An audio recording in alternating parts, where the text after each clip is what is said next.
À Cotonou, c'est le rendez-vous de l'année pour les amateurs de cyclisme, la dernière étape du Tour du Bénin. Les yeux rivés sur le sprint final, la capitale économique du pays rêve d'une première victoire béninoise. L'objectif de l'entraîneur de l'équipe nationale.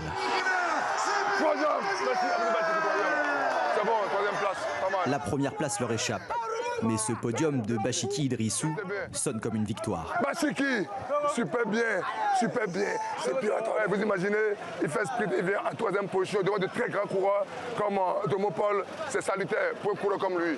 Avec son âge de vélo, 4 ans, donc c'est salutaire. C'est vraiment important. 4 ans de cyclisme, ce n'est pas beaucoup. Et pourtant, Bachiki Idrissou est l'un des coureurs les plus expérimentés du Bénin.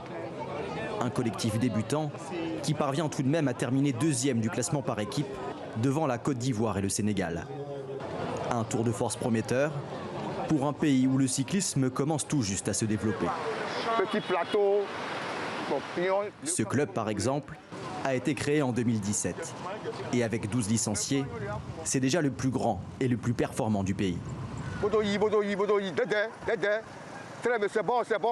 Ici, tous les coureurs ont été repérés lors de courses de détection organisées par la fédération.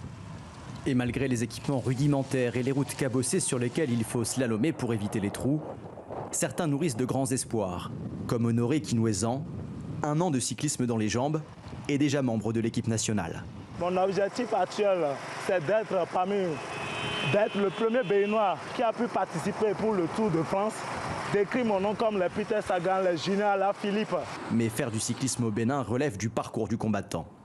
Il n'y a par exemple pas de magasin de vélo dans le pays. Alors le président du club se débrouille comme il peut pour équiper ses coureurs. On est obligé de chercher des vélos qu'on rafistole. Par exemple, ce vélo, je l'ai payé dans France au revoir, dans les bric-à-brac. Les roues sont en fer, donc on essaie de trouver des roues en alu. Mieux, peut-être si on a la chance de trouver en carbone, on change les roues.